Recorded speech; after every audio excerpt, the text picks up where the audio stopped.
Funding for Shaperless is provided by Squarespace, the sponsor of today's video. Oscar! Raise the reef! Raise the reef! I always do my review of the Oscars after the fact every year, but since I have an unhealthy obsession with this dumbass awards show, I figured I might as well put something out before the big night this time. My first thought was a ranking of all 20 of the acting nominees, but I'm not gonna lie to you, coming up with that list was so hard it gave me a stomach ache. I mean, this is a real all-timer crop. I would honestly feel absolutely horrible putting any of them in 19th place. Number 1 is Rose Byrne anyway, who cares about the rest of them? So I figured just this once, I would suppress my compulsive need to rank things, and do a more simple pre-Oscar video, just talking about my picks and predictions for most of the categories. Now, unfortunately, I'm a fake Oscar fan. I've only seen 4 of the 5 documentary shorts! I also haven't seen some of the nominees in technical categories, like Avatar, Fire and Ash, or over half of the makeup nominees. But I have seen the majority of the nominated films, particularly everything nominated in the top 8 categories. So I'm at least more qualified to talk about who I would vote for than the average Academy voter. So let's discuss who I would pick and who I would predict. Again, I've never done an Oscar predictions video before, so I'm sorry if I'm way off base and say something stupid. Oh, and I'm recording this on February 26th since I'm going on vacation next week. Obviously, some important precursors like PGA and SAG, the Actor Awards, haven't happened yet. So I'll just record updated predictions for the acting and picture categories with a notably worse mic after those awards happen. It'll be really funny if I change my prediction and it turns out I was right the first time. It'll be doubly embarrassing. I guess starting with the shorts, this will be short. I caught a screening of all the animated ones and they ranged from kind of okay-ish to honestly really exceptional. From worst to best, The Three Sisters is cute, I suppose. I don't really know why this is Oscar nominated. It feels like something an animator on YouTube could just whip up. Next is Forever Green, which has pretty cool animation, but story-wise, have you ever seen a Pixar short? Just any Pixar short? Yeah, you've already seen this. Pretty generic and uninspiring. Retirement Plan is a somewhat repetitive but still cute expression of everything a guy plans to do once he's retired. I like this one. But the truly exceptional pieces here are The Girl Who Cried Pearls and Butterfly. The former is a delightful stop-motion fable that looks incredible and has a very interesting message. It's kind of like if a Tim Burton project had substance behind it. And Butterfly has some absolutely stunning animation that looks like a moving painting. It honestly made me cry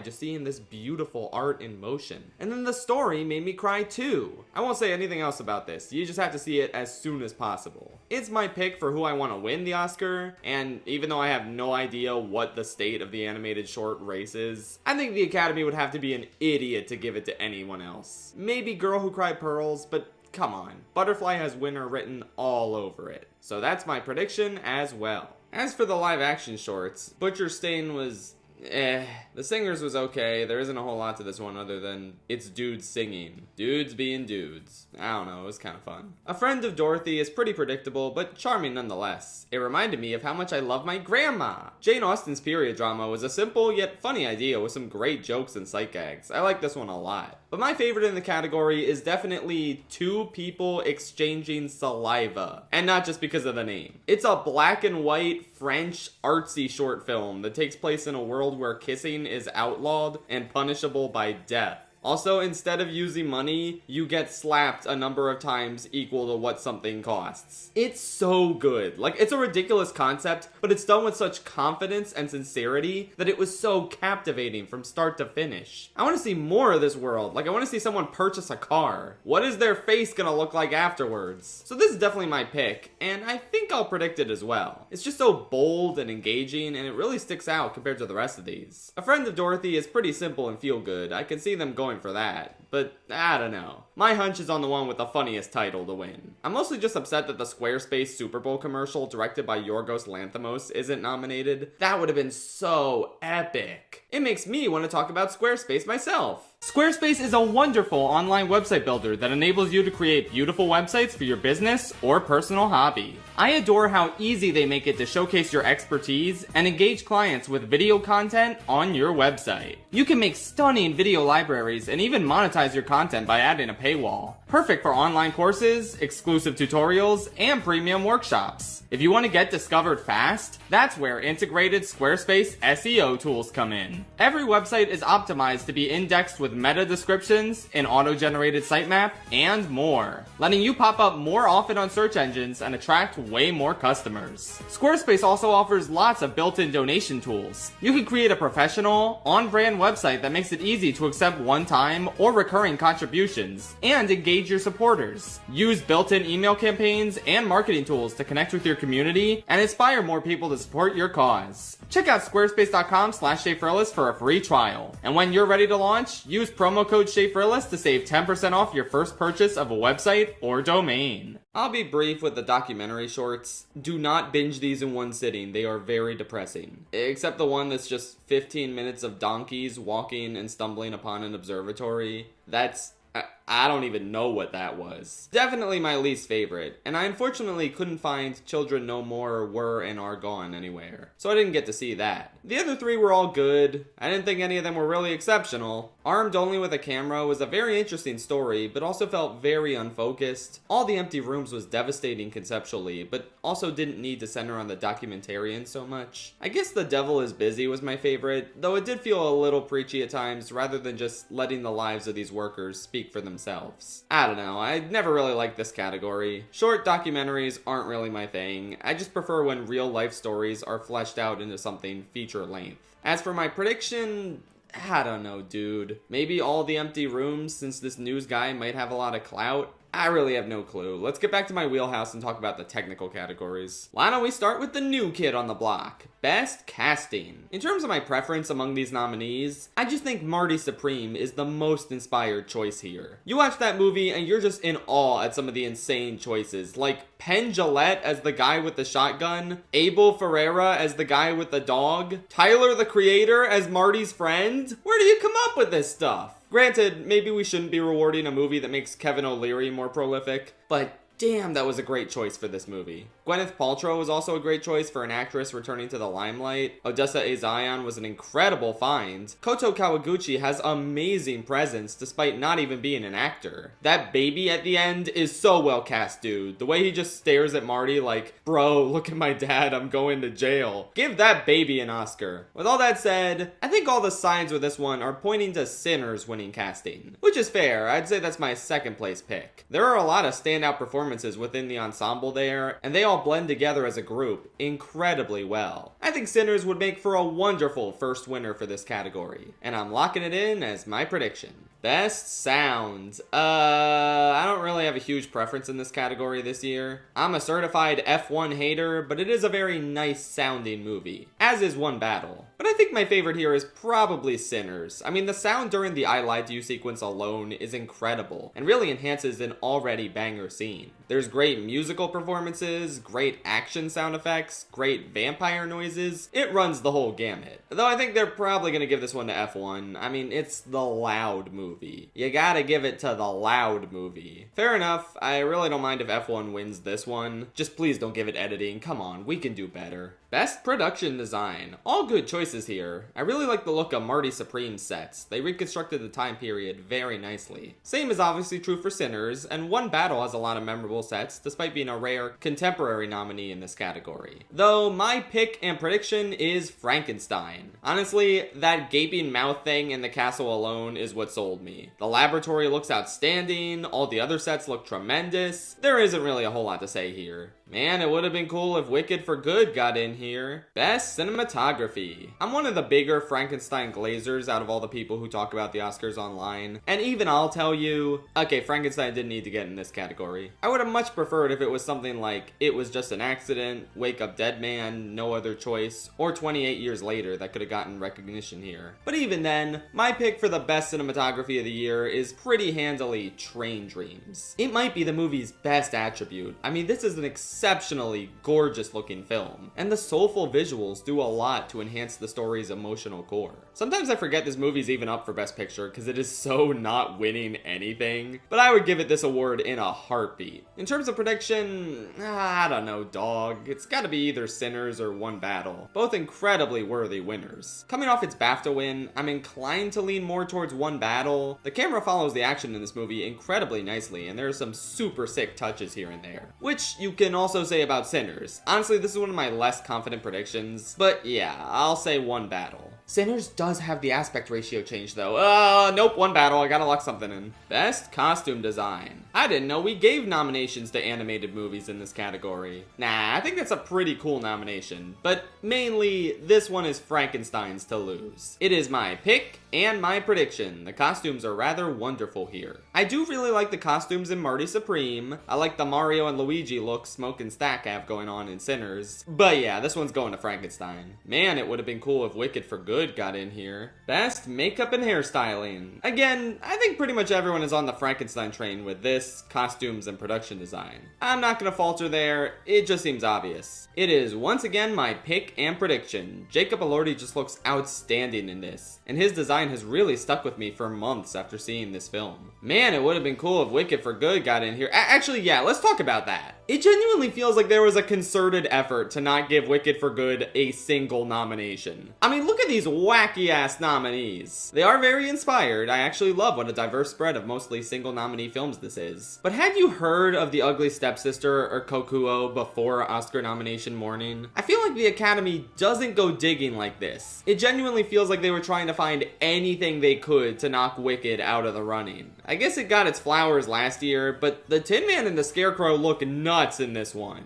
Well, not in the movie. Behind the scenes, they look nuts, and the movie kind of washed the Scarecrow especially out. Okay, you know what? Maybe it is for the best we're ignoring this movie. Film editing. Yeah, F1 had good editing, shut up. I do really like the way One Battle is edited, but for this one, there's just something about Marty Supreme I can't deny. That movie is on fire, and it's largely due to the snappy, dynamic edits. Right from the part where the guy lets Marty rob the safe, the cut right after he agrees to it is so instantaneous. You can feel it in your bones. The way the table tennis scenes are put together also goes so hard. This is one for the ages. But it's not gonna win. Literally the only thing Marty Supreme has a shot at is Best Actor, to be honest. And we'll get to that soon enough. No Other Choice is my number 2 pick in this category. You know, if it was nominated. I love sentimental value, but I think we can live without it in here. In terms of prediction, this one's also giving me pause, because the Academy has been on a streak for the past 3 years, with lining up Best Editing and Best Picture.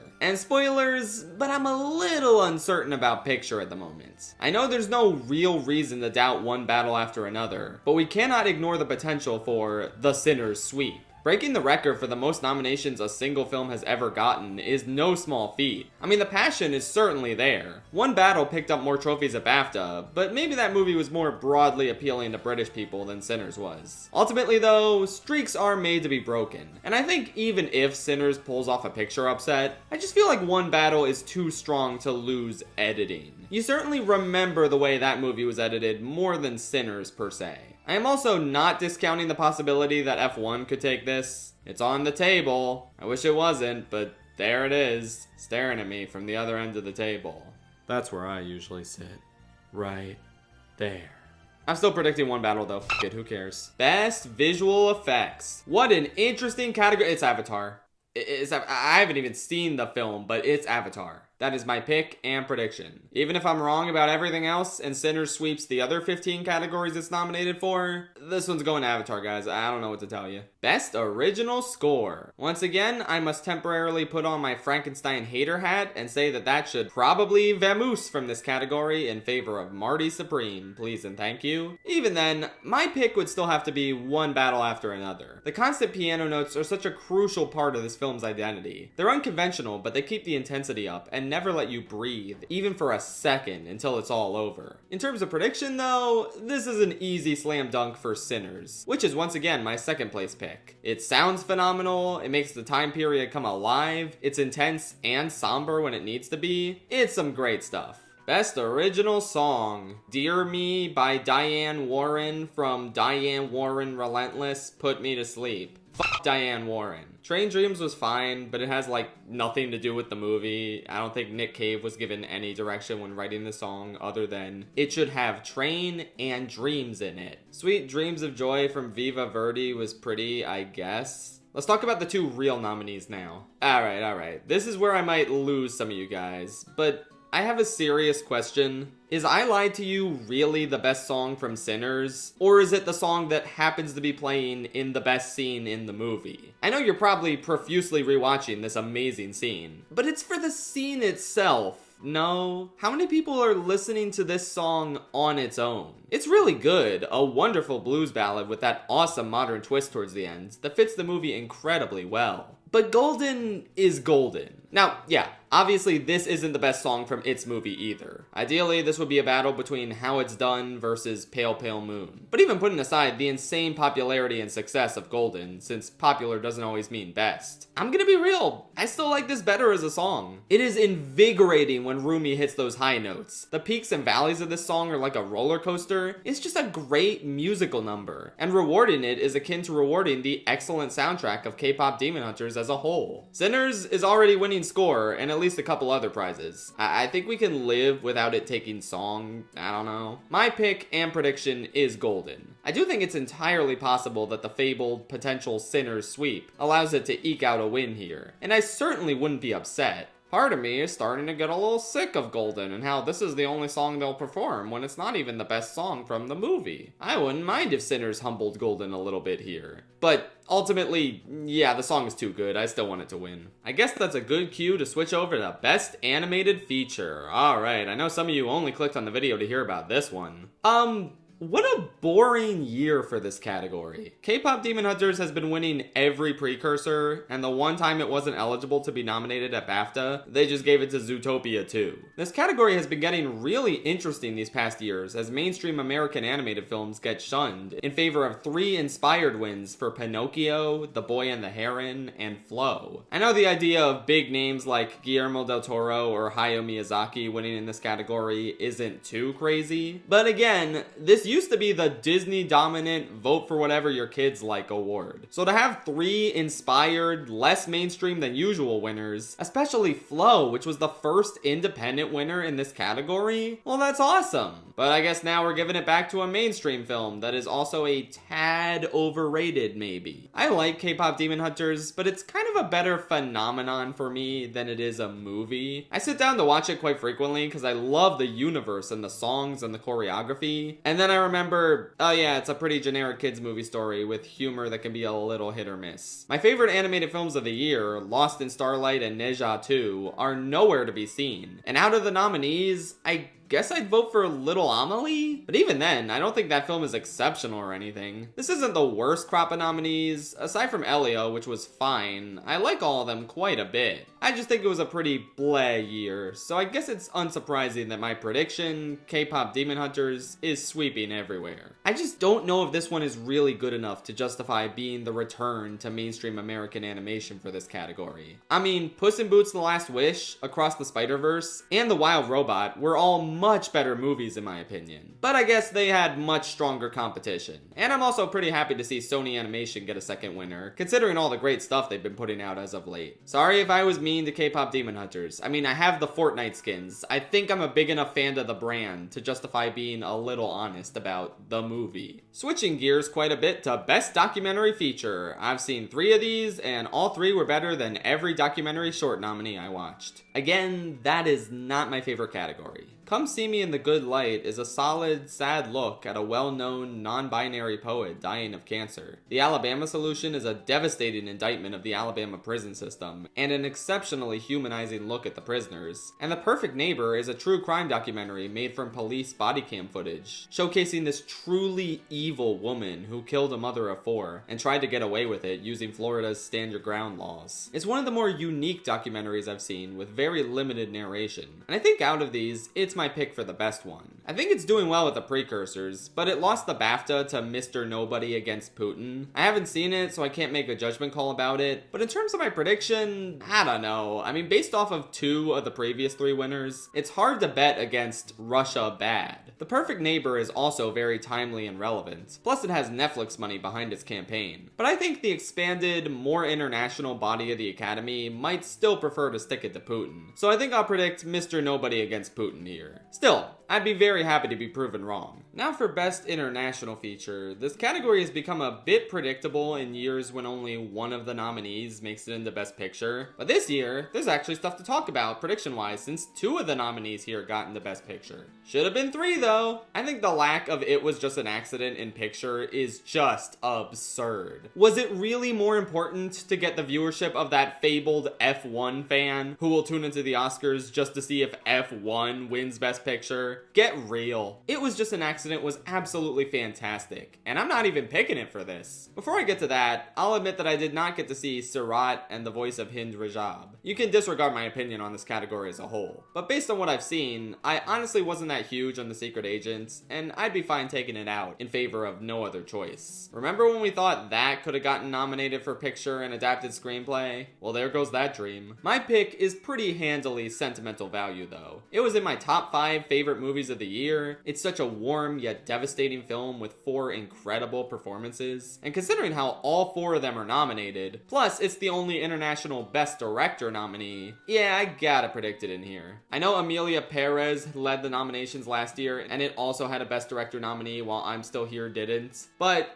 you know, nobody in the cast of Sentimental Value has said anything controversial, so I think it's doing fine. I think it'll still win. The Secret Agent is a strong contender, especially if it's competitive to win Best Actor, but it's not in screenplay, editing, or director. And I just feel like Sentimental Value is still far stronger, despite some stumbles it had this season. Best Original and Best Adapted Screenplay. Ooh, baby. Let's start with Best Adapted.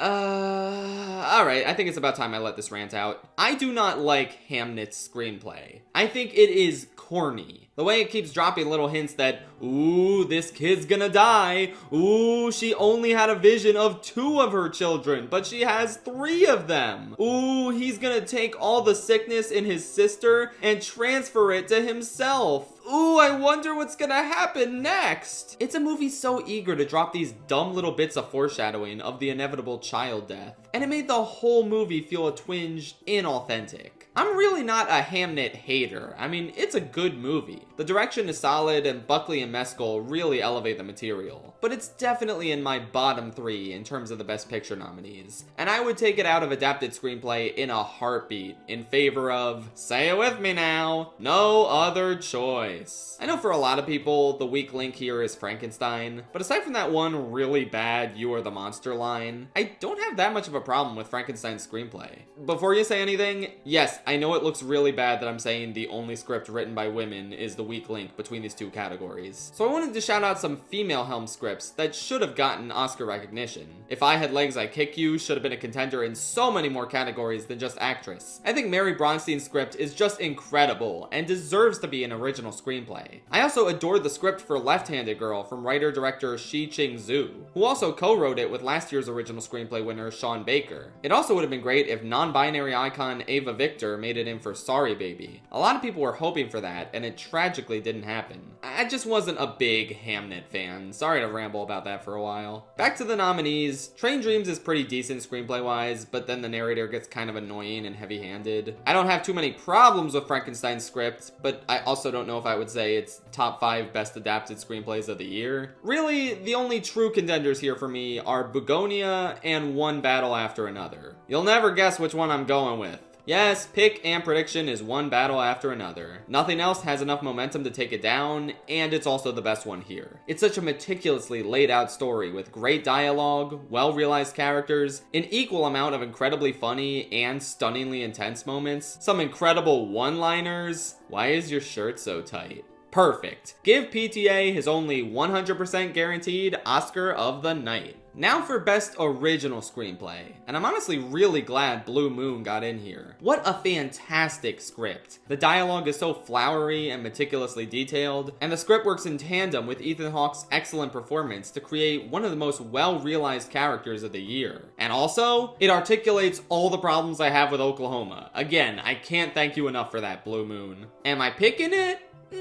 I was tempted, but no. You might think I'm going with Marty Supreme since I've been picking it quite often, but honestly, I don't think the script is as spectacular as the sheer madcap energy brought out from the direction and performances. I mean, the best line in that movie was improvised, that being, "I was born in 1601. I'm a vampire." How can I award a script that doesn't even have a line about vampires in it? You know which one of these scripts does have plenty of vampire lines? Sentimental Value. No, I'm just kidding. It's Sinners. Going with that as my pick and my prediction. I mean, this is the kind of movie original screenplay was made for. I have straight up never seen such a concept like tying vampirism to assimilation, and the things it has to say about what America does to other cultures, without ever beating you over the head with it, and also while maintaining a fun horror vibe. It's just incredible. So yeah, Sinners is taking this, and it earned it. I'll also knock out Best Director before we get to the acting awards, since this is a pretty easy one. Pick and prediction, PTA. If he doesn't win Best Director for this, literally what will he win for? He's been nominated so many times, and his only real competition, Coogler, is a first-time nominee who's only made 5 movies so far. 2 of them were Marvel movies, and 1 of them was a Rocky movie. Obviously, they were great, but I think he has to pay his prestige dues a little bit before we give it to him. Even just comparing the jobs they did directing these movies without considering who's overdue, I think it's impossible to deny how meticulously well-crafted and gripping one battle after another is from start to finish. PTA's vision comes to life so well here. And even if Sinners takes home Best Picture in the end, PTA has not lost a single directing precursor, and I don't think that would happen now. Also, in terms of the other nominees, I certainly like Chloe Zhao's directing in Hamnet more than the script, and I'm totally fine with her being here, but I would also take her out in favor of Mary Bronstein in a heartbeat. It's nothing personal, but like, Best Director consists of 4 of my top 5 favorite movies of the year. Adding in Mary Bronstein, who absolutely deserves more recognition for If I Had Legs I'd Kick You, would make it 5 for 5. I don't think that's ever gonna happen again. I mean, last year, Hundreds of Beavers was in my top 5 for the year. Do you think that was really gonna happen in Best Director? It should've. Anyway, let's move on to the acting nominees. Starting with Best Supporting Actor. Dude, I don't know. Both in terms of my pick and my prediction, I don't know. As a reminder, I'm making these initial predictions before SAG since I want to record this before vacation. And then after SAG, I'll do an update if I think the race has changed. First, let's talk pick. This is a great category where all 5 of them deserve to be here. I guess right off the bat, I'll say that I don't really think Benicio del Toro needs to win this. I love Sensei, but he is very much a vibe character. You just like vibing with him. I don't think there's anything super crazy about the performance itself. Happy he's part of the 5, but it would be insane if he won over the other 4. Delroy Lindo being here is also very cool, and he's someone that I would be happy to see win. His monologue in the car is incredible, and he has some fun moments in the second half. Wouldn't it be goofy if, when they show clips from the movies, they do the scene where he's choking on the garlic? I don't know, the Academy makes some weird-ass decisions sometimes. He's great, but I also don't think I would pick him. He doesn't stand out a ton to me when the whole ensemble's around. It's between Penn, Skarsgård, and Elordi. Now, I don't like Penn. I don't want him to win a 3rd Oscar. But objectively speaking, yeah, he kind of did give the best performance here. Lockjaw is such a well-realized villain who absolutely steals the show whenever he's on screen. But then I think about Elordi, and he brought such a difficult role to life so brilliantly. He's sympathetic, yet bone-chilling when he needs to be. One line delivery I cannot get out of my head is when he mockingly says, "Elizabeth," to Victor. Like, that's when I knew he should be nominated for the Oscar. It's just delicious the way he says that. I really want to give him the edge for such a soulful, human performance. But then you got Skarsgård, who never does anything flashy in his movie, but he carries this weariness and regret in every scene that really resonates long after you've seen the film. It's a far more subtle performance than the other 2, but you know what? I like subtle. it, I think I'm going with Skarsgård. The three performances are all basically neck and neck in my eyes, hence why I decided not to do a ranking of all 20 acting nominees. But in order to determine who I would actually vote for, I have to consider external factors like Penn being a fucking weirdo who already won twice, and Elordi being an incredibly fresh face who will have plenty of opportunities in the future. I don't think Skarsgård will ever be nominated again, so I would love for him to be rewarded for his phenomenal work here. Plus, you know, I could pretend he won it for Andor. That sounds fun. As for my pre-SAG prediction, I don't know. Elordi won Critics' Choice, Skarsgård won the Globe, Penn won BAFTA. Usually BAFTA is a good indicator of the Oscars, but they gave it to the guy who already won the Oscar twice. Though that didn't stop them from giving a third Oscar to Frances McDormand in a very hazy race in 2020. You know what? I'm just gonna say Delroy Lindo for now. I think he's gonna pull the fabled Marcia Gay Harden maneuver and win in a divided field despite not being nominated at any of the precursor ceremonies. Especially if the fabled Sinners sweep happens. He's well liked. He also probably might not ever be nominated again, considering it took this long for his first nomination. I don't think he's the standout performance in Sinners. We'll be talking about her soon enough. But I do think I'd be pretty happy with him winning. Again, this is the most volatile acting race, and we'll see if I change my mind after SAG. Okay, so Sean Penn won SAG. He wasn't there to give a speech, but he won it. Logic dictates this category is now sewn up in his favor and that I should pivot to him. It's probably the smart bet.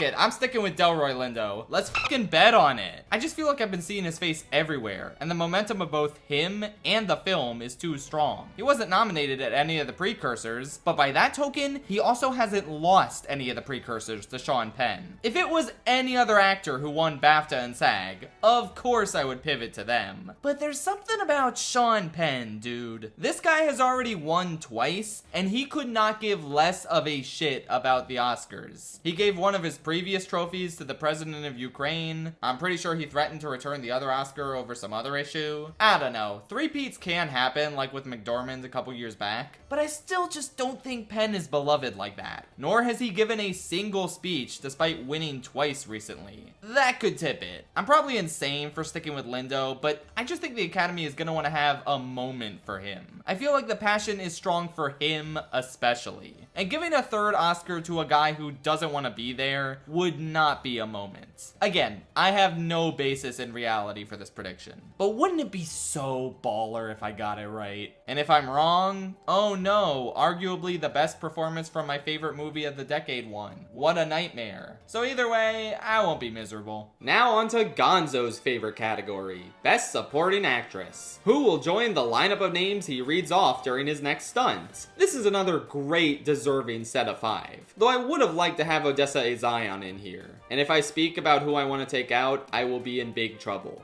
F it, I'm already in big trouble with Hamnet fans, why not? I think the weakest performance here is Amy Madigan, I'm sorry. She concocted a great new horror icon, and I am happy that another horror film got into the Oscars with this one nomination. I don't want to have to take that out for a performance from another Best Picture nominee, but out of the 5, she's great, but I don't think she does anything as exceptional as these other 4. And adding on top of that, I don't think Fanning and Lilius stand out as much as Skarsgård and Reinsva in sentimental value. This one is definitely between Teyana Taylor and Wunmi Mosaku, both of whom I believe give the best performances in their respective movies. There's this incredible, unrelenting fury to Taylor's performance that lingers long after she's out of the narrative. It's a truly exceptional supporting performance that I cannot stop thinking about. But there's this power to Mosaku. She really sells how capable, world-wise, and grief-stricken her character is, with her last scene being absolutely devastating. These two appear to be the frontrunners, with some potential for a Madigan spoiler, and I'd be happy with either of them getting it. I think by a hair, I'll have to name Taylor as my favorite performance, but the tide seems to very much be turning in Musaku's favor. I just think she's the easiest choice out of the Sinners acting nominees. She's very much riding the film's momentum, and she is in a lot more of the film than Taylor, while also not committing category fraud. SAG unseen, I'm predicting Musaku. So, Amy Madigan won at SAG. I think at this point it's her versus Musaku. Teyana Taylor kind of fell off the map a little bit. Between the two, I'm still kind of inclined to root for Musaku, mainly because BAFTA's a little more significant than SAG in terms of predictions, and I just don't think there's enough support for Weapons since Madigan is the lone nominee from it. If it also got into casting or screenplay, I'd probably say Madigan had a better shot, but it is the Sinners sweep, dude. I think they're more inclined to pick Musaku, even if it is a very close race. Best Actor. This one has been driving me insane. Another strong set of 5, though I would very much prefer if we could get Jesse Plemons in here. I like him a lot better than Leo, Michael B. Jordan, and Wagner Moura, who are all great choices, don't get me wrong. Plemons, though. Come on, dude. Ultimately, though, this one absolutely comes down to Timothée Chalamet versus Ethan Hawke for me. Out of all 20 nominees this year, these two are in a deadlock for second place. I honestly cannot decide between them. They both fully encompass their film, and they're both absolutely magnetic. They both have exceptional arrogance about them, but the undeniable charm and talent to back up their boasting. You see them talk a big game, only to get struck back down and humiliated as the world beats down on them. It sounds like these performances are so similar, but they could not be more different. Timothée is a youthful, energetic, madcap kind of arrogance, while Ethan is a verbose, intellectual, flamboyant kind of arrogance. I don't know, dude. I just don't know. Ethan Hawke is certainly more overdue, despite he and Timothée having the same number of acting nominations. That can't be right. Though, putting it the other way, maybe Timothy's insane grind set of phenomenal performances over the past few years should finally be rewarded since he gave arguably his best one to date. Ultimately, since I'm having trouble defending which is better between these neck and neck performances, I gotta give the edge to the movie I preferred. Marty Supreme is a larger than life experience, and Timothée is larger than life in it. Plus, he really did all those crazy ping pong stunts. He's been practicing for 7 years. I don't know, man. I love Blue Moon and I love Ethan Hawke in it, but Chalamet is gonna be around for a while, and this is the first performance of his that's really gonna make us say, how did he not win for that a decade or two from now? Chalamet is my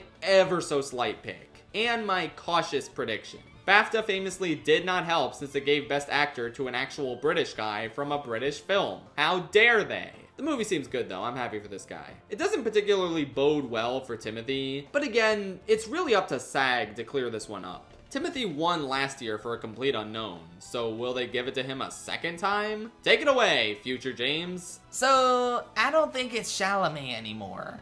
I don't know. It still could be. But it feels like Marty Supreme's chances in general fell off a cliff after it blanked at BAFTA. And Michael B. Jordan's win at SAG might be the death knell for Chalamet. But at the same time, Jordan obviously doesn't have this locked up. I've still got my eye on Wagner Moura, who's apparently been campaigning very hard. He wasn't nominated at BAFTA or SAG, which isn't great, but much like Lindo, he also hasn't lost those awards. Honestly, this is pretty much the hardest one to call. All thanks to BAFTA giving it to an actual British guy. F it, all in on Sinners. That's obviously doing much better this award season than Marty Supreme or The Secret Agent. I'll say Michael B. Jordan is my prediction, even though I don't feel good about that. I don't feel good about predicting any of the 3 Sinners actors when the races are this tight. But I feel like if there's any movie that has that everything everywhere all at once 3 actors winning momentum, it's gotta be this one, right? Watch them just give it to Timothée anyway after all this drama. We will see, I suppose. And finally, Best Actress. I think this one will be shorter than the other 3 acting categories. So we got a pretty good crop of 4 nominees here.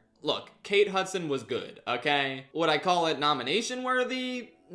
No. Honestly, I thought Hugh Jackman kind of outshined her a bit, and I definitely wouldn't call him nomination worthy. Basically, Chase Infinity should be here. You guys are weirdos, Academy. Emma Stone is great, but heavily overshadowed by Plemons in my opinion. Jessie Buckley's great and really elevates a lot of the movie's material, like I said. For a while, Renata Reinsve was my pick here. Her performance is also subtle and devastating, much like Skarsgård and Lilius. But then I saw If I Had Legs, I'd Kick You, and it's all over. This is my performance of the year. Rose Byrne is beyond phenomenal here. Seeing every last anxiety build up and overwhelm her as she tries in vain to stay on top of it all is just unbelievable. I could not take my eyes off her for a second. She fully realizes this character and further enhances an already phenomenal directorial vision and script. Easiest acting category to call pick-wise. And the same is true for prediction. Yeah, it's Jessie Buckley. She's a great actress, she was great in Hamnet, I'm happy for her. But I've said it before and I'll say it again, I think she gave the most acting, while Byrne gave the best acting. This is not me saying Buckley overacts or isn't great in her own right,